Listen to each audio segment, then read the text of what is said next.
Buenas tardes. Continuando con lo que son las presentaciones del estómago, vamos a hablar hoy de la gastritis y la úlcera péptica. Entonces, la gastritis no es más que una inflamación de la mucosa gástrica.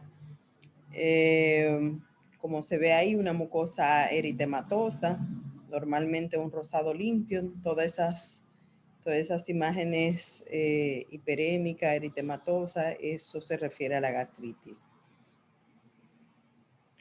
La gastritis se define como simplemente una inflamación de la mucosa gástrica, o sea, recuerden que la pared del estómago tiene varias capas. Dentro de esta está la mucosa, submucosa, muscular, serosa. Gastritis es inflamación de la mucosa como tal. Esta inflamación puede ser predominantemente aguda, donde vamos a ver una infiltración de neutrófilos, o crónica ya con predominio de linfocitos y de células plasmáticas. Para hablar de agudeza, hablamos también de tiempo de evolución. Normalmente el paciente que te dice o que tú defines que es una situación aguda es un paciente que tiene una semana que inició epigastralgia, acidez, ardor, y el paciente que te habla de una situación que pudiera ya ser crónica es un paciente que te habla de 3 meses o más. La gastritis aguda es un proceso inflamatorio agudo de la mucosa, generalmente es transitorio, o sea, es completamente reversible. Gastritis aguda reversible, gastritis crónica irreversible. Pero ustedes van a ver que dentro de esa irreversibilidad de la gastritis crónica es un paciente que perfectamente llega a un tiempo que es asintomático y que solo te hace crisis cuando hace comidas desordenadas, cuando está sometido a gran estrés, o cuando toma grandes cantidades de sustancias tóxicas, llámese alcohol, el tabaco, que es difícil entrarlo en abstinencia al paciente, y así sucesivamente. La inflamación puede acompañarse de hemorragias cuando es una situación muy grave en la mucosa superficial. La forma erosiva grave es una causa importante de hemorragia digestiva. La gastritis erosivas y hemorrágicas, la causa más común son las drogas, dentro de estas los AINE, ácido acetil salicílico, estados de estrés fuerte, ¿verdad? Y constante, la gastropatía hipertensiva portal asociada a hipertensión portal por pacientes que tienen cirrosis hepática. Dentro del grupo de droga lo más frecuente son los AINES, causando injuria gástrica por mecanismo de acción local y sistémica. Recuerden que los AINE van a tener un efecto tanto local como sistémico. Por ejemplo, local, ¿qué van a hacer? Van a producir un edema, una inflamación AINE local a nivel de la mucosa gástrica, y secundariamente van a producir una necrosis de las células epiteliales, y como consecuencia de esto va a producirse sangrados ahí a nivel de la mucosa.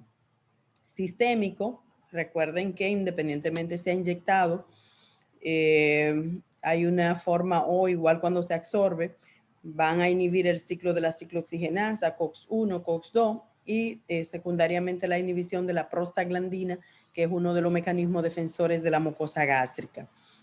Vamos a ver posteriormente que hay aproximadamente unos 5 mecanismos de defensa, y lo vamos a detallar en otra diapositiva. En definición, la gastritis significa estrictamente inflamación de la mucosa gástrica, más específicamente, bueno, ahí vuelvo y repito, mucosa gástrica.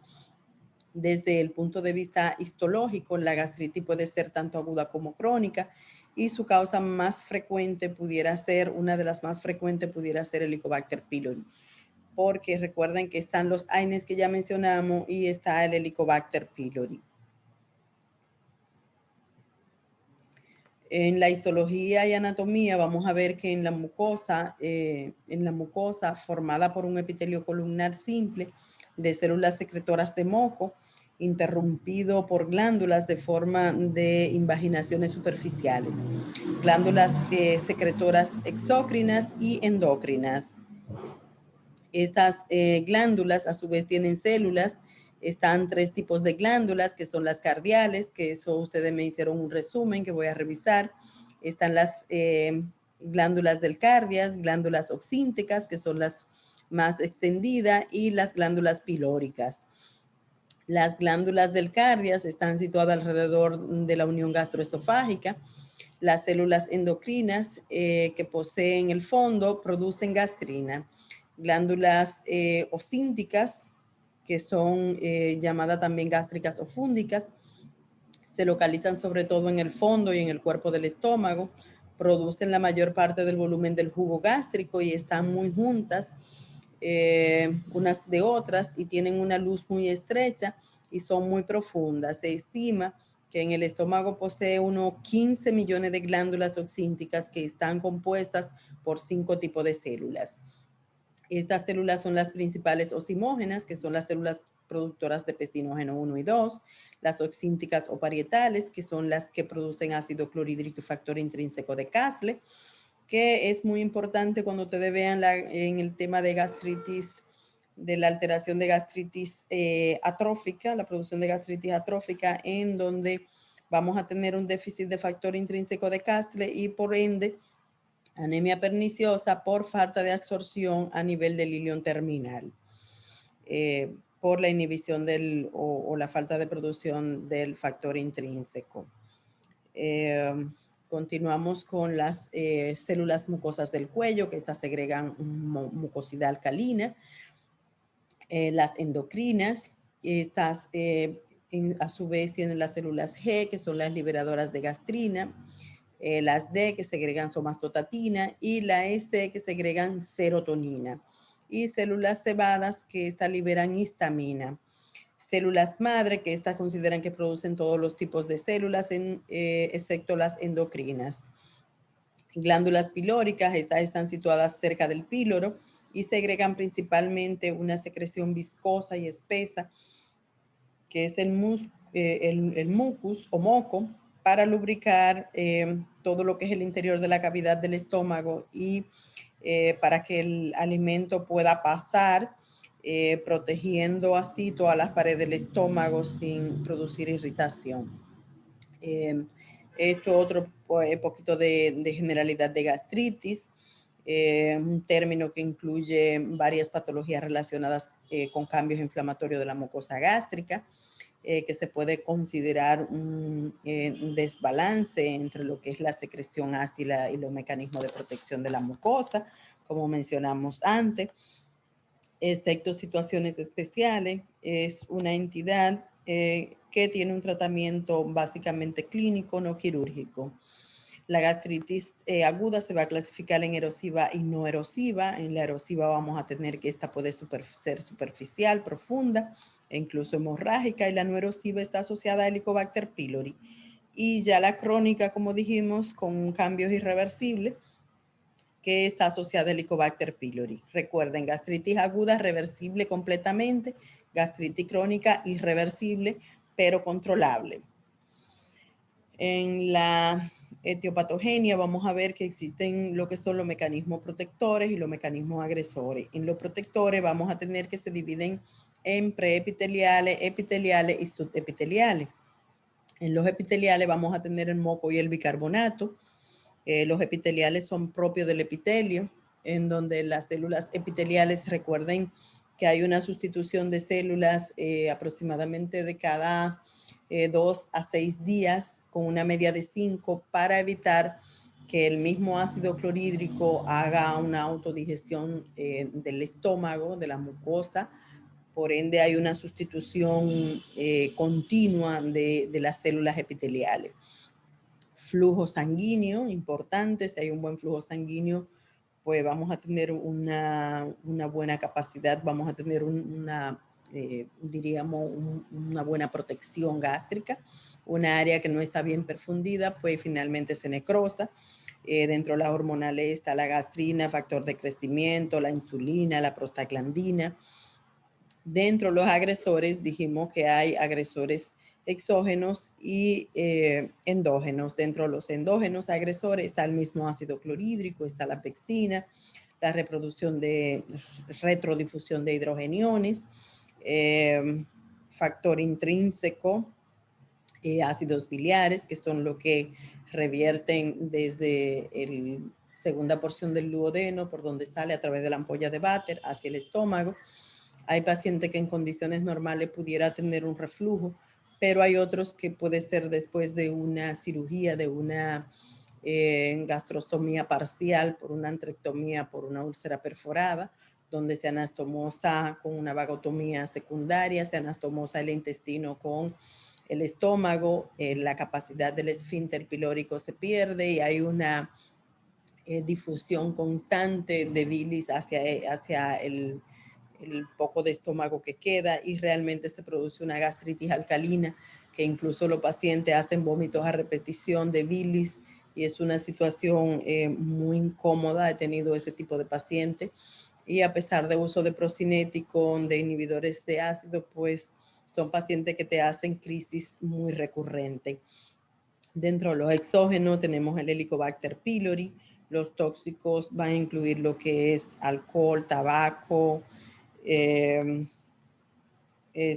todo lo que son agresores, dentro de ellos igual el café. Y así sucesivamente vamos a ir mirando en las diapositivas siguientes.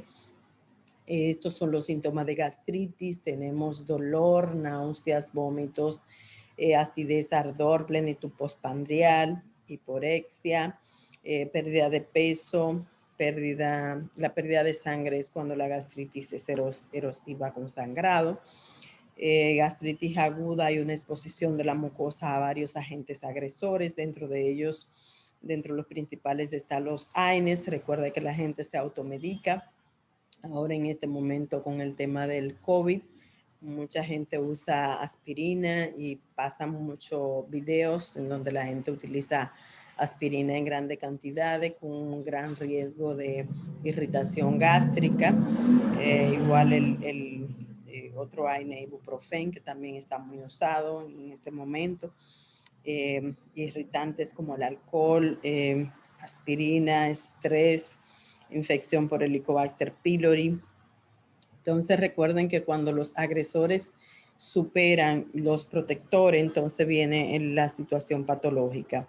La fisiopatología y una acción directa, corrosiva, erosiva de los agentes irritantes como el alcohol, los ácido acetil salicílico, cocaína, los AINES, acción directa por inhibición de la secreción de prostaglandinas, gastritis, el Helicobacter pylori, infección en la niñez. Se habla de que para que aparezca un daño en la mucosa gástrica, tiene que persistir la infección por unos 10 años. Anidamiento en la mucosa, liberación de las interleuquinas 6, interleuquina 8, llegada de linfocitos y neutrófilos para el proceso inflamatorio, secreción de ureasa, que es un autoprotector ahí dentro de la mucosa gástrica. En la gastritis crónica vamos a ver que la gastritis crónica se define como la presencia de alteraciones inflamatorias crónicas de la mucosa que producen finalmente atrofia de la mucosa, metaplasia intestinal, normalmente en ausencia de erosiones.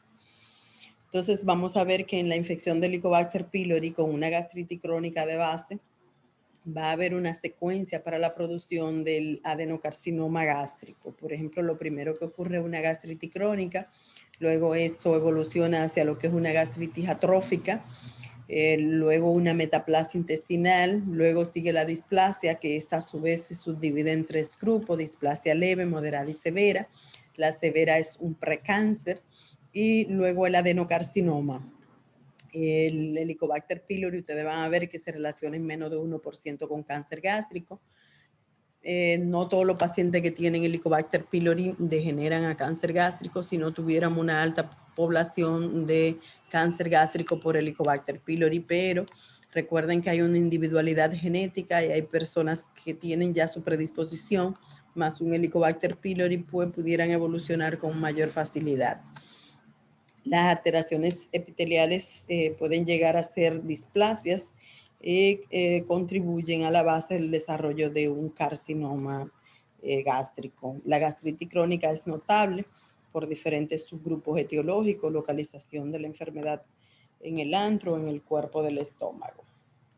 En la patogenia, las principales asociaciones etiológicas de la gastritis crónica son la inmunológica asociada a anemia perniciosa. Ya hablamos de que la anemia perniciosa se va a producir porque ya como base de una gastritis atrófica no se produce factor intrínseco de Castle a nivel de las células parietales, no hay absorción de la B12 a nivel del ilion terminal y finalmente el paciente termina con una anemia perniciosa.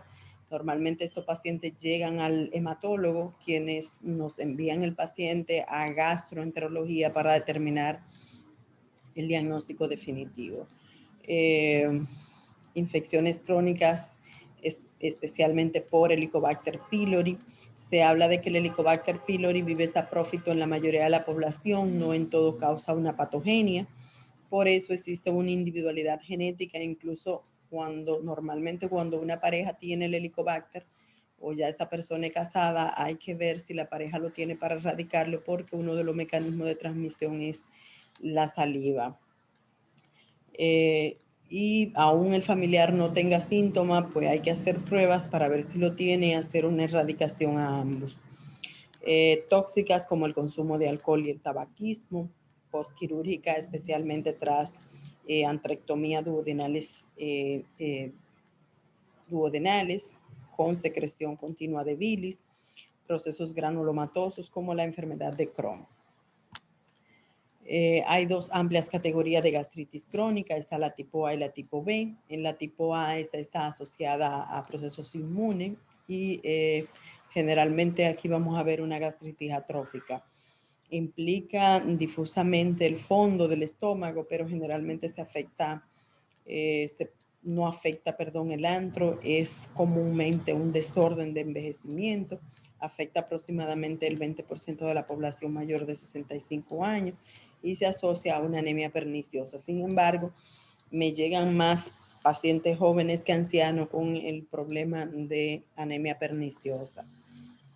La gastritis tipo B, que es la adquirida, se ve más en el antro y es asociada a Helicobacter pylori. El diagnóstico, recuerden que el diagnóstico se hace con una videoendoscopía más biopsia para realizar la histopatología.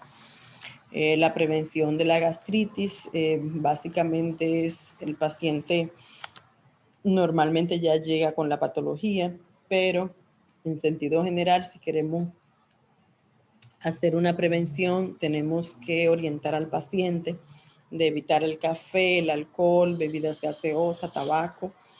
Todos estos factores agresores van a inhibir los defensores. Como ustedes saben, por ejemplo, el tabaco va a inhibir la producción de moco, la microcirculación por la nicotina, el mismo bicarbonato. Igual el alcohol, la producción de bicarbonato y la producción de moco. El café, por su parte, estimula la producción de ácido clorhídrico, igual el alcohol y el tabaco, que son de los agresores endógenos que tenemos. La gastritis crónica, el diagnóstico es exclusivamente histológico. Los síntomas dispépticos, por ejemplo, en la gastritis aguda, en el que el paciente tiene una situación que no es erosiva, que llega solo con epigastralgia, acidez, pudiéramos con una semana de síntomas optar por no realizar la endoscopía, poner protectores gástricos y dieta, y a menos que continúe con los síntomas, y más cuando se asocia a un uso de un medicamento que sabemos que es agresor a la mucosa gástrica. Por lo regular, los síntomas y el proceso todo mejora, se revierte, es la palabra. Entonces, son pacientes que no necesariamente llevan endoscopía. Sin embargo, en los casos de una gastritis crónica o de una sintomatología crónica de más de 3 meses o de 1 año, ya hay que hacer la videoendoscopía para hacer el diagnóstico definitivo e identificar la presencia o no del Helicobacter pylori. Generalmente los síntomas dispépticos, síndrome dispéptico, de epigastralgia, sensación postprandial, náusea, meteorismo. Se incluye cualquier tipo de inflamación de mucosa gástrica. Está la tipo A, la tipo B, la tipo C. La tipo A, como sabemos, está la atrófica, la gastritis atrófica predominante en el cuerpo, en el fundus, y es de origen inmunológico. La tipo B asociada al antro, al Helicobacter pylori, la tipo C de origen químico. Otras gastritis específicas, pero menos frecuentes, son la gastritis hipertrófica, erradicación de la infección de Helicobacter pylori, gastritis linfocítica, nodularidad de la mucosa, que ha llevado a denominar la gastritis varioliforme, enfermedad de Menetrier, que es donde hay una mala absorción, una hipoaluminemia, con pérdida de proteínas, hallazgos histopatológicos de mucosa del estómago con hiperplasia foveolar, en donde vamos a encontrar unos pliegues hipertróficos, un estómago típico en sandía, con unos pliegues enormes que confluyen desde el tercio superior hasta el antro y parece literalmente una sandía. La gastritis granulomatosa asociada a enfermedad de Crohn, gastritis eosinofílica, gastritis infecciosa, lesiones gástricas crónicas asociadas a hipertensión portal e insuficiencia renal. Incluso una insuficiencia renal puede llevar a una úlcera por uremia con sangrado activo. Dentro del tratamiento de la gastritis tenemos dieta. Recuerden que los pacientes con una gastritis tienen que hacer un cambio de hábito de vida, absolutamente, quitar todo lo tóxico, con comida más frecuente y menos irritante. Dentro de ellos quitamos todo lo que es cítrico, picante, ácido. Recomendamos 5 a 6 comidas pequeñas al día. Uso de antiácido, dentro de ellos utilizamos mal sucralfato. Hay muchos en el mercado, pero esos son de los más efectivos porque crean un gel protector a nivel de la mucosa gástrica. Están los bloqueadores, los antagonistas H2 de histamina, que son famotidina, ranitidina, no son tan usados. Algunos de los gastroenterólogos de más tiempo de servicio lo ponen en la noche porque hay una producción menor de ácido. Normalmente nosotros nos vamos más con los inhibidores de la bomba de protones, llámense todo el grupo de los omeprazol, hay muchos omeprazol, pantoprazol, deslansoprazol es el de la última fórmula, para una inhibición más potente del ácido. Y se habla de cirugía excepcional, pero solo que un paciente haya evolucionado desde una gastritis hasta un adenocarcinoma o un linfoma tipo MAL que lleva al Helicobacter pylori, no hay por qué operar. Normalmente con el manejo clínico estos pacientes mejoran. En la úlcera péptica vamos a ver que las úlceras pépticas se dividen en gástricas y duodenales, siendo las duodenales más frecuentes y siendo las gástricas las que se malignizan, las duodenales no. En las enfermedades ulceropépticas, la alteración de la mucosa gástrica o duodenal puede surgir cuando se agotan cuando los factores de defensa, los agresores superan los factores de defensa. Se extiende a través de la muscular y mucosa y suele tener 5 milímetros. Entonces vamos a ver que en la clasificación de la úlcera vamos a tener úlceras que físicamente cuando la vemos nos damos cuenta que son úlceras benignas, son úlceras confinadas a la mucosa submucosa con fondo limpio, blanco, como vamos a ver imágenes posteriores, y las que son de inicio, que uno piensa en un cáncer, son de fondo sucio, de bordes irregulares, que igual la van a ver en las imágenes. Las úlceras pépticas es una lesión de mucosa gástrica duodenal, de etiología variable, que al menos afecta desde la muscular mucosae, puede penetrar todo el espesor de la pared. Vamos a ver que hay una diferencia muy grande entre lo que es gastritis y úlcera, como mencionamos al inicio. La gastritis solo afecta a la mucosa, solo la inflama. Y la severidad de esa inflamación va a depender del agente agresor y del tiempo a la exposición del agresor, mientras que en la úlcera hay una pérdida de continuidad de la mucosa, o sea, hay una lesión, para así definirla, en sacabocado, que puede ir desde mucosa submucosa hasta la serosa y hacer una perforación en cavidad libre. Solución de continuidad con pérdida de sustancia, en este caso epitelio, superficial profunda, puede llegar a la muscular, aguda crónica recurrente, lesión deprimida endoscópicamente, En la epidemiología va a variar mucho, depende de las ciudades, depende del hábito de vida. Hay sitios que consumen muchas bebidas alcohólicas o que fuman porque son sitios muy fríos. Igual depende de la individualidad genética y del sistema de alimentación de las personas. Por ejemplo, en México utilizan mucho chile, que son comidas picantes y así sucesivamente. Me han llegado en los últimos años muchos pacientes de México con úlcera por su consumo de chile, generalmente igual consumo de alcohol. En cuanto a epidemiología y eso, muchas veces nos hablan de edades de tanto a cuántos años. Sin embargo, en la práctica médica uno ve que cada vez más personas jóvenes están sufriendo patologías que pudieran ser de edades quizá más avanzadas o por tiempo de exposición, pero la agresividad y con la recurrencia con que se utilizan los tóxicos cada vez es en personas mucho más jóvenes, por el estilo de vida que llevan rápido, ¿verdad? Una vida muy rápida.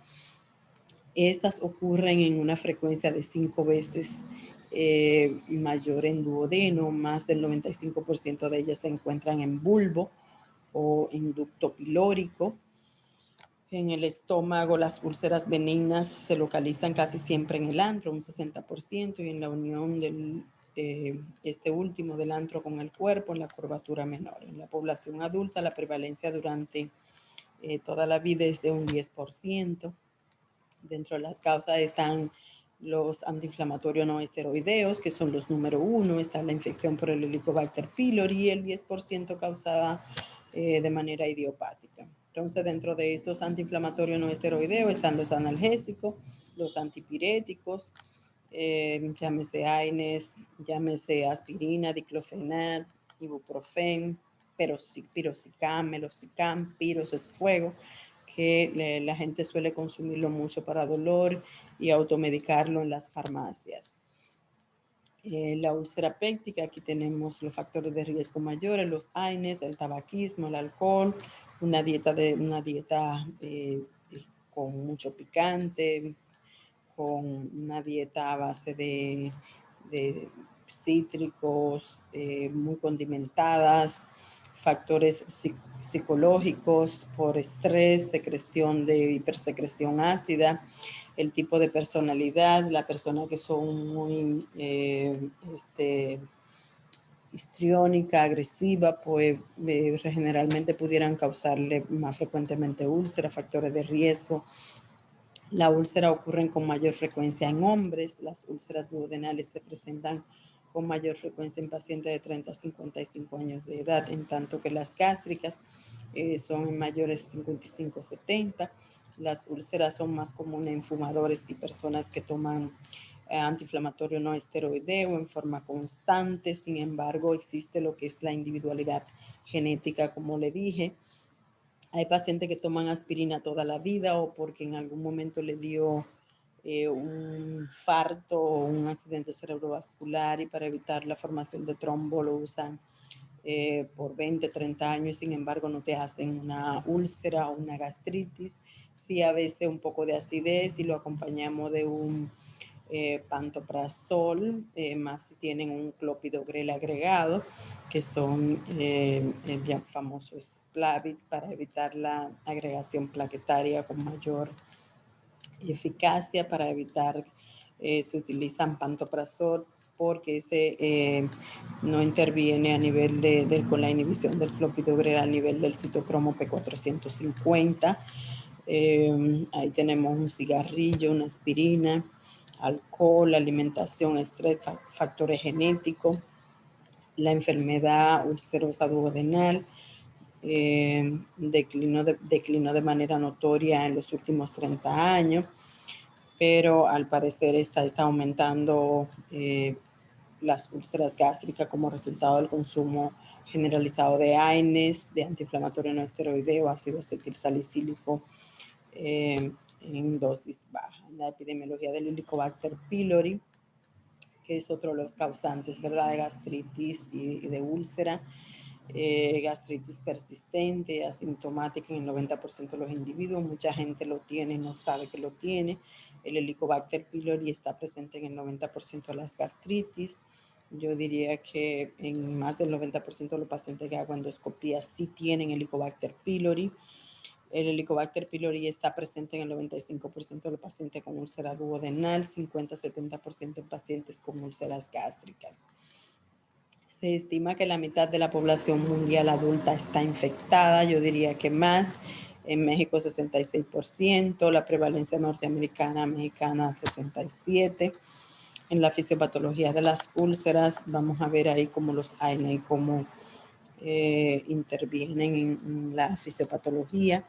Dice que es una ruptura, o mejor dicho, una pérdida de continuidad de la mucosa de más de 5 milímetros en profundidad y alcanza la submucosa. Se atribuye a una infección por Helicobacter pylori, lesiones inducidas por AINE, presencia de la úlcera. La secreción de ácido en pacientes con úlcera péptica dice que pudiera ser normal o disminuida, pero por lo regular lo que uno ve es que sí hay una gran secreción ácida, alteración de los factores de defensa de la mucosa, ácido clorhídrico. El ácido clorhídrico, por ejemplo, el pH del estómago es de 3.5, algunos hablan de 1 a 3, un pH bastante ácido. Los trastornos que produce el Helicobacter pylori, factores del Helicobacter pylori más factores del hospedador, va a llevar a lo que es la úlcera. El Helicobacter pylori produce ureasa para poder residir dentro del estómago, va a producir amoníaco, que es su producto agresor, junto con hidrogeniones. Lesiona las células epiteliales, produciendo edema y ruptura de la misma.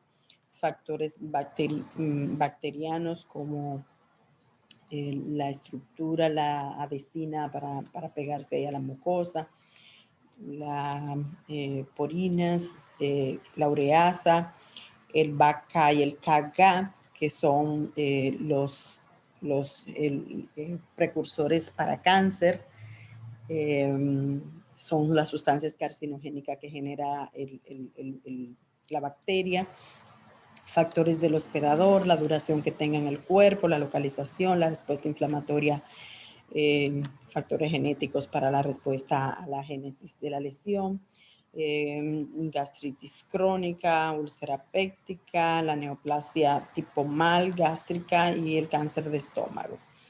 Reclutamiento de neutrófilos y linfocitos y macrófagos, plasmocitos, concentraciones de interleuquina 1, 6, 8 y factor de necrosis tumoral alfa, inducida por AINES. Vamos a ver que los AINES van a inhibir la prostaglandina, que mantienen la integridad y la reparación de la mucosa gastroduodenal por su inhibición del COX-1, efectos endoteliales que producen éstasis y isquemia, y secundariamente producción de la úlcera, toxicidad directa con atrapamiento de iones dentro de la mucosa, produce erosiones, efectos epiteliales. A causa de la disminución de la prostaglandina va a aumentar la secreción de ácido clorhídrico, va a disminuir la secreción de mucina, secreción de bicarbonato, secreción de fosfolípido activo de superficie, disminución de proliferación celular epitelial. Puede ocurrir cicatrización ya sea espontánea o terapéutica. En la clasificación de las úlceras vamos a ver que las úlceras se clasifican, como ya dijimos, en gástricas y duodenales, que las gástricas a su vez pueden ser únicas o múltiples. Las múltiples están asociadas a síndrome de Soliger-Ellison y AINES. Sin embargo, el tumor del gastrinoma, que vamos a ver que es un tumor menos frecuente que el uso de AINE. El uso de AINE está a la orden del día. Ese síndrome de Soliger-Ellison es un síndrome, es un gastrinoma que se va a producir tanto en el páncreas como en el intestino delgado. Es un tumor muy pequeño, se habla de 1 centímetro, y que pudiera pasar desapercibido en una tomografía, por lo que recomendamos siempre hacer una resonancia para descartar su presencia. Este tumor es productor de gastrina y por ende estimula la producción de ácido clorhídrico. Hay una hiperproducción de ácido clorhídrico y por ende una múltiples úlceras a nivel de la cavidad gástrica. Ahí se ven unas dos, vamos a ver si se las señalo, unas son pequeñitas, otras más grandes. A veces vemos 10, 15 úlceras pequeñas y normalmente hay que hacer el diagnóstico diferencial. Aquí se ven teñidas, pero igual no dejan de ser pequeñas úlceras y siempre que aparecen, pues hay que, aquí por ejemplo se ve una úlcera que perfectamente cuando la vemos es por lo regular un cáncer. Son úlceras que no hacen resistencia al tratamiento, no van a responder. Son úlceras de fondo sucio, de bordes irregulares, muy profunda, de más de 2 centímetros, lo que nos habla de un adenocarcinoma. Esta es otra úlcera, muy sucia, muy irregular. Otra úlcera, incluso con una superficie muy inflamada, con una margen en mosaico, le decimos mosaico, un nicho ulceroso con un fondo bastante sucio. Por lo regular se trata de un adenocarcinoma. Ahí se ve, está con un fondo desangrado, fibrina en los bordes. Igual ahí se ve otra úlcera bastante sucia. En la biopsia, características, normalmente esas úlceras que pudieran ser sospechosas de cáncer, hay que hacer aproximadamente 8 o 10 muestras. Se hablan de 8 en todo alrededor de la úlcera. A veces cuando uno toma la muestra lo que sale es fibrina o tejido necrotizante. Por lo regular hay que profundizar en un área para que nos manden la histopatología real. Característica histológica, si es de apariencia benigna o maligna. Las benignas recuerden que son limpias, como la que vimos que eran varias del síndrome de Soliger-Ellison o AINES, mientras que las malignas son de fondo sucio, irregular, métodos no invasivos, prueba del aliento, eso es para el Helicobacter pylori. Normalmente, con la asociación que tiene el Helicobacter pylori a cáncer gástrico y a daño de la mucosa, que son situaciones precancerígenas, por lo regular, esas pruebas, algunas son un poquito costosas, como test del aliento, cuesta más que una diferencia del seguro para una endoscopía. Normalmente le recomiendo, a menos que el paciente la dice radiología varitada, eso es imposible ver un Helicobacter pylori en una radiología. Test rápido de ureasa, eso es con una muestra endoscópica. Las complicaciones, aquí tenemos el sangrado, que es la más frecuente, ahí se ve un chorro de sangre, o sea, una perforación. Aquí se ven úlceras que pudieran ser malignas, dice que hay una estenosis, pero aquí no, obstrucción no se ve. Aquí se ve la hemorragia, 80% estabilizar hemodinámicamente la vía endoscópica, pero primero hay que hacer el manejo que comenté en las presentaciones anteriores de sangrado.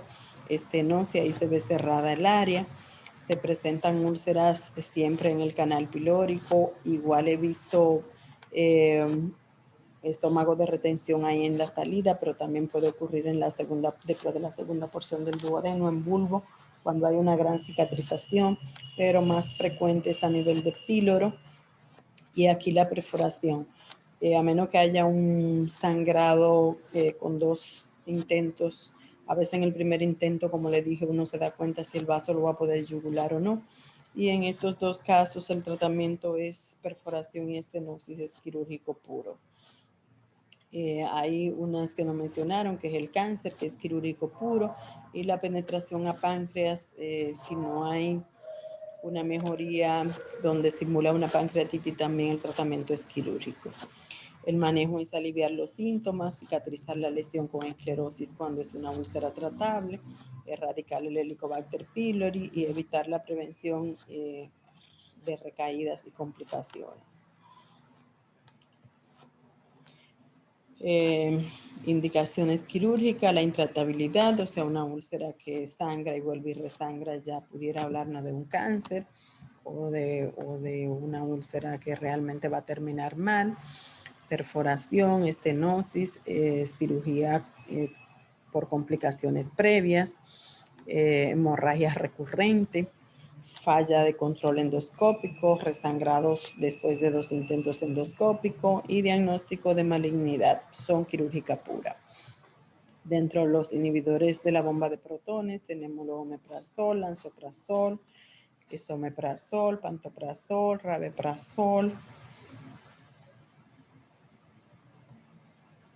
inhibidores de la bomba de protones, pronóstico de cicatrización en 2 semanas 77%, en 4 semanas pues un 90%, protectores de la mucosa, ahí tenemos los antiácidos, el sucralfato ahí está en primera línea, es de lo que más usamos. Si ustedes lo revisan en la diapositiva, la prostaglandinas, el misoprostol, perdón, que este es un protector de las células gástricas, pero un citoprotector, pero no se usa abiertamente porque muchas mujeres lo usan jóvenes para abortivo. Sí lo usan en las farmacias de los campos, hasta en los colmados, para ayudarle a las chicas a abortar y a un deceso probable con un sangrado masivo, como vi pacientes jóvenes que uno ve perder la vida por provocar un aborto. Entonces, solo a los más ancianitos se lo venden, el famoso Citotep, y de manera ilegal sí a las más jóvenes. Sales de bismuto, el pectobismol, inhibe la pectina, estimula el bicarbonato y la prostaglandina y tiene un efecto, lo combinamos con el tratamiento del Helicobacter pylori. Hidróxido de aluminio, esos son los antiácidos, sales de magnesio, sales de calcio. Aquí ya entraríamos a lo que son los tumores. Decirle que el Helicobacter pylori tiene una triple terapia, que es a base de, eso se hace cuando las úlceras no son complicadas, igual una gastritis, incluye la triple terapia, 2 antibióticos y un inhibidor del ácido, como son el omeprazol, incluye la amoxicilina, incluye la levofloxacina. Es un tratamiento que se da por día 14 días, la amoxicilina de 1 gramo cada 12, el omeprazol si es de 20 cada 12 horas, media hora antes del desayuno y de la cena, y la levofloxacina que puede ir desde 500 a 750, pero de inicio utilizamos 500 miligramos. Eso es el tratamiento para el Helicobacter pylori en situaciones de úlcera no complicada. Entrando, luego vamos a hablar un poco del tema de los tumores, que se clasifican en tumores benignos y tumores malignos.